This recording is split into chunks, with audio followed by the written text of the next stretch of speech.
بسم اللہ الرحمن الرحیم. ناظرین السلام علیکم. پروگرام روبرو کے ایک نئے ایپیسوڈ کے ساتھ آپ کا میزبان ڈاکٹر محمد اعجاز بٹ حاضر ہے. اس پروگرام میں آج جس شخصیت سے ہم آپ کی ملاقات کروائیں گے ان کا تعلق پرفارمنگ آرٹ سے ہے. پرفارمنگ آرٹ کے تمام شعبے، ریڈیو، ٹیلی ویژن، فلم، سٹیج، تمام پر انہوں نے اپنی اداکاری کے جوہر دکھائے، اپنی صداکاری کے جوہر دکھائے، اور اداکاری کے بعد پھر وہ سیاست میں آئیں. پاکستان مسلم لیگ نواز سے وابستگی اختیار کی. پاکستان مسلم لیگ نواز کی جو پنجاب کی لیڈیز ونگ ہے اس کی جوائنٹ سیکریٹری ہیں، اور آج کل زیادہ وقت جو ہے وہ اداکاری کی بجائے سیاست پر دے رہی ہیں. ملاقات کرتے ہیں اداکارہ اور سیاستدان کنول سے. السلام علیکم کنول. جی وعلیکم السلام. کیسی ہیں آپ؟ ٹھیک ٹھاک. سب سے پہلے بات کرتے ہیں ہم تھوڑی سی فیملی بیک گراؤنڈ کے حوالے سے. کچھ بتائیے گا کس علاقے سے آپ کا تعلق ہے، کہاں پیدا ہوئی، اور کتنے بہن بھائی تھے، اور ابتدائی زندگی کیسی تھی؟ بیک گراؤنڈ تھوڑا سا یہ ہے میرا کہ ملتان میں پیدا ہوئی اور کچھ ایجوکیشن کراچی میں حاصل کی. اچھا. اور اس کے بعد دوبارہ ملتان شفٹ ہو گئے، پھر F S C pre medical Multan کیا. بیسکلی تعلق آپ کا جو ہے وہ ملتان سے ہے؟ رہی بلانگ نہیں کرتی. بلانگ نہیں کرتی کیونکہ امی پٹھان ہے میری. اچھا اچھا. اور فادر کشمیری. اچھا اچھا اچھا. ہاں جی، تو وہاں رہے کیونکہ میرے ڈیڈی کا بزنس وہاں پہ تھا ملتان میں. بزنس تھا. جی بالکل. بہن بھائی کوئی نہیں ہے. اچھا، اکیلی ہیں آپ؟ ایک ہی ہوں اچھا میں. اچھا. جی بالکل. ٹھیک ٹھیک. تو مطلب ایجوکیشن ملتان سے حاصل کی، پھر لاہور شفٹ ہو گئے. اس کے بعد پریکٹیکل لائف میں آ گئی. میں یہ کہیں آپ کی تھوڑی سی بایوگرافی کے حوالے سے پڑھ رہا تھا کہ آپ میڈیکل کی اسٹوڈنٹ تھیں اور ڈاکٹر بننا چاہتی تھیں. پتہ نہیں آپ کنفرم کیجیے گا اگر ایسی صورتحال کہ واقعی ڈاکٹر بننے کی خواہش تھی اور بیچ میں تعلیم چھوڑنی پڑی. جی بالکل صحیح. اور اس کے بعد پھر تعلیم چھوڑ کے تعلیم کیوں چھوڑنی پڑی آپ کو؟ میرے والد نے دوسری شادی کر لی تھی. والد صاحب نے؟ اچھا. کیونکہ ہمارے یہاں ہوتا ہے نا، ہماری فیملیز میں اسپیشلی جو آپ کے دادکی ہوتے ہیں وہ اپنے بیٹوں کو کہتے ہیں کہ جی نسل آگے چلنی چاہیے، تو چونکہ آپ کی بیٹی ہے تو آپ کی مطلب اس کی شادی کے بعد تو نسل ختم ہو جائے گی، تو آپ دوسری شادی کریں. پھر میرے والد نے دوسری شادی کر لی تھی اور ہمیں تھوڑا سا پرابلم ہو گیا تھا فائنینشلی، سپورٹنگ ہینڈ کوئی نہیں تھا. پھر میں نے تعلیم چھوڑ دی تھی ادھوری، مطلب ایف ایس سی کلیئر کر لیا تھا میں نے. اس کے بعد پھر میں ٹیچنگ میں آ گئی تھی. اچھا، پھر ٹیچنگ کی آپ نے؟ جی کچھ عرصہ میں نے ٹیچنگ کی. پھر علامہ اقبال یونیورسٹی سے میں نے ٹائپنگ کا کورس کیا، شارٹ ہینڈ کا کورس کیا. لیکن جب میں ملتان میں رہی تھی اس وقت اتنا اسکوپ نہیں تھا جاب کا، سو مجھے پھر اپنی والدہ کے ساتھ لاہور آنا پڑ گیا. ہم لوگ یہاں لاہور آ گئے تھے اور یہاں میں نے اپلائی کیا تھا امپلائمنٹ ایکسچینج میں جاب کے لیے. ایک دن وہاں سے مجھے کال آ گئی کہ جی ایک ویکینسی اویلیبل ہے الحمرا آرٹ کونسل میں. میں اور میری والدہ وہاں چلے گئے. اس وقت ریزیڈنٹ ڈائریکٹر تھے سی ایم منیر صاحب. تو ان سے میں نے کہا کہ جی یہاں ویکینسی ہے، مجھے بتایا گیا تو میں اس کے لیے آیا ہوں. تو وہ مسکرائے، کہتے ہیں کہ نہیں بیٹا آپ یہ جاب نہیں کر سکتے. میں نے کہا نہیں، آپ 1 مہینے کے ٹرائل پہ رکھ لیں مجھے، اگر میں نہ کر پاؤں آپ مجھے نکال دیجیے گا، لیکن مجھے جاب چاہیے کیونکہ مجھے فائنینشیل پرابلم ہے. تو انہوں نے کہا کہ نہیں، دراصل بات یہ ہے کہ ویکینسی جو ہے وہ سیکیورٹی گارڈ کی ہے، وہ بھی میل، تو آپ نہیں کر سکتی. میں نے کہا ہاں یہ بات تو صحیح، وہ میں نہیں کر سکتی. تو میں نے کہا یہاں پہ کیا ہوتا ہے، اس بلڈنگ میں کیا ہوتا ہے، کیونکہ میں فرسٹ ٹائم زندگی میں لاہور آئی تھی. مجھے نہیں معلوم تھا کہ الحمرا میں اسٹیج پلیز ہوتے ہیں. تو انہوں نے مجھے کہا کہ یہاں پہ اسٹیج پلیز ہوتے ہیں. میں نے کہا ٹھیک ہے، آپ مجھے اس میں کام دے دیں کیونکہ مجھے تو کام چاہیے ہر حال میں. انہوں نے مجھے آدھا گھنٹہ پونے گھنٹے لیکچر دیا شوبز کے بارے میں کہ نہیں لوگ اس فیلڈ کو اچھا نہیں سمجھتے، اور جو ہے ہماری آرٹسٹ برادری ہے ان سے ہاتھ ملانا پسند کرتے ہیں، آٹوگراف لینا پسند کرتے ہیں، فیملی سے ملواتے ہیں، لیکن فیملی میں شامل نہیں کرتے، بیچ میں ڈسٹنس رکھتے ہیں. آپ نہ کریں. میں نے کہا دیکھیں جی، آج مجھے اگر لوگ نہیں پوچھ رہے کہ بھی کھانا کھایا یا نہیں کھایا، رہائش ہے یا نہیں ہے، یا میری پرابلمس کوئی ہیں یا نہیں ہے، میں ان کی خاطر شوبز جوائن نہ کروں. میں نے کہا ابھی نہیں پوچھے تب بھی نہ پوچھیں، مجھے کوئی فرق نہیں پڑتا. خیر انہیں بہت سمجھایا لیکن میں نہیں سمجھی. میں سمجھنا چاہتی ہی نہیں تھی کیونکہ مجھے کام چاہیے تھا.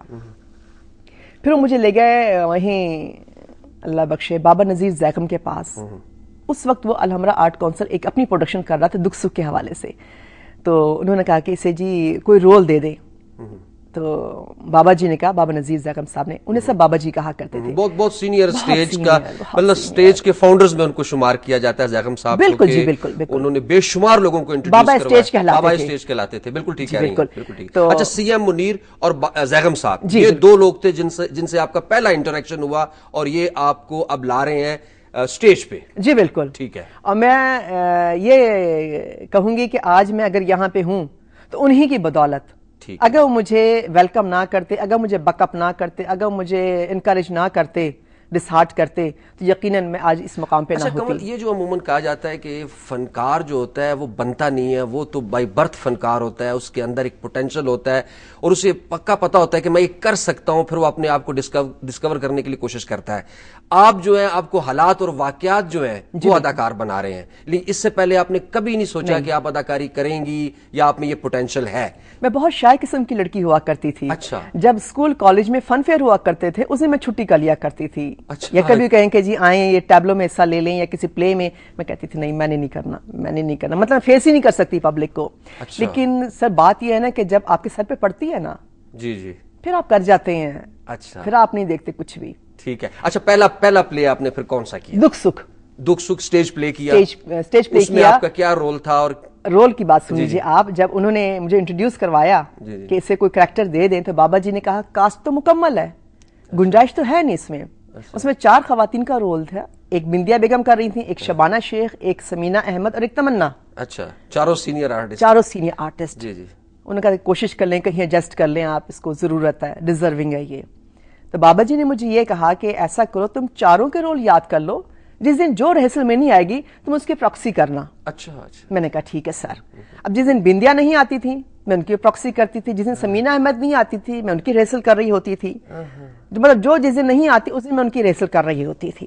جب پلے سٹارٹ ہونے میں کوئی 3-4 دن رہ گئے تو کاسٹ مکمل ہو گئی بالکل. اب کوئی چھٹی نہیں کر رہا. اب چھٹی نہیں کر رہا تو میں بیٹھی ہوئی ہوں، سب کو دیکھ رہی ہوں. اچھا. میں نے پھر بابا جی سے کہا، میں نے کہا بابا جی تو سب آ گئے، اب میں کیا کروں؟ تو وہ ہے ہی نہیں، جگہ ہی نہیں ہے میری. تو بابا جی نے کہا نہیں تم نے بڑی محنت کی ہے اور ریہرسلز کیا. میں نے سب کے اسکرپٹ زبانی یاد کر لیے تھے، 4 فیمیل آرٹسٹوں کے بائی ہارٹ میں نے یاد کر لیے رول. جوش ایک جذبہ ہوتا ہے نا آپ میں کہ کہیں یہ نہ کہیں کہ تم نے یہ لائن بھول گئی تم کاٹو، اس ڈر کے مارے 4 کریکٹرز آپ نے وربلی یاد کر لیے میں نے کہ کہیں کوئی بلنڈر نہ ہو جائے مجھ سے. پھر انہوں نے میری ایک ایکسٹرا انٹری لکھوائی سوشل ویلفیئر آفیسر کی اس اسکرپٹ میں، وہ میں نے انٹری دی. جب میں انٹری دینے جا رہی تھی تو مجھے سب نے، میرے سینئرز نے کہا، اس میں عرفان خسر صاحب تھے، وسیم عباس صاحب تھے، الویلا صاحب تھے، مطلب جو کریم تھی وہ الحمرا نے کاسٹ کی ہوئی تھی اپنے پلے میں. کہتا ہے اپنے آڈینس کی طرف نہیں دیکھنا، جیسے آپ ریہرسل کرتی ہے نا ایسے ہی آپ نے انٹر ہونا ہے اسٹیج پہ اور آپ نے ایسے ہی کرنا جیسے آپ ریہرسلز میں کرتی ہے. بھول جائیں کہ یہاں پبلک بیٹھی ہوئی ہے آپ کے رائٹ ہینڈ پہ. لیکن جناب یہ کس طرح ہو سکتا ہے کہ آپ بھول جائیں؟ آپ کو جتنا مرضی کہا جائے لیکن آپ جو ہے وہ احساس اپنے اندر پیدا نہیں کر سکتے کہ آپ کو کوئی دیکھ نہیں رہا. ہاں یہ ہو نہیں سکتا. اچھا جی میں خیر چلی گئی اسٹیج پہ. اب جب میں اسٹیج پہ چلی گئی یہ ساری وہ کھڑے ہوئے ہیں میرے کولیگس کھڑے ہوئے ہیں. اب بولنا ہم نے ان فرنٹ ہے آڈینس کی طرف منہ کر کے. اس زمانے تو مائک نہیں ہوا کرتے تھے، تو اب مائک کی فیسلٹی مل گئی ہوئی ہے. اب آپ یقین کریں کہ میں یوں یوں یوں کانپ رہی ہوں یوں ڈائلاگ بولتے ہوئے. اب میں نے کہا اگر پبلک کو پتہ لگ گیا یا میرے ساتھی اداکاروں کو پتہ لگ گیا تو انہوں نے کہہ دینا کہ کمل تو کانشیس ہو گئی تھی، وہ تو گھبرا رہی تھی، وہ تو کانپ رہی تھی، تو نہیں یہ نہیں کر پاتی.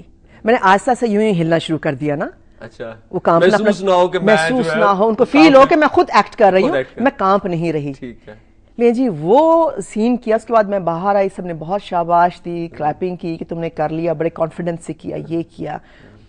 That was the my first day. اچھا اب جب تھیٹر سٹارٹ ہو گیا سارے سینئرز کاسٹ ہو گئے، مجھے کسی نے دوبارہ کاسٹ ہی نہیں کیا. اب جب ڈرامہ ختم ہو گیا اور سب جانے لگے تو باہر سے منیر صاحب کھڑے ہوئے تھے، کہتے ہیں ہاں بھائی کڑیے ٹھیک ہو گیا، شوق تیرا پورا ہو گیا. میں رونا شروع ہو گئی زاروں قطار. تو انہوں نے کہا کہ کیا ہوا، کسی نے بدتمیزی کی ہے، کسی نے ٹانٹ کیا ہے، کوئی بات ہوئی ہے؟ میں نے کہا نہیں سب بہت اچھے ہیں، سب نے بہت رسپیکٹ دی ہے، بہت پیار کیا میرے سینئرز نے. کہتا پھر کیوں رو رہی ہو؟ میں کہا اس لیے رو رہی ہوں کہ جہاں سے میں نے سٹارٹ لیا تھا میں پھر وہیں پہ آ گئی ہوں. میں تو پھر گھر بیٹھ گئی کیونکہ مجھے کسی نے بک ہی نہیں کیا اگلے پلے میں. تو نیکسٹ پلے تھا ناہید خانم کا.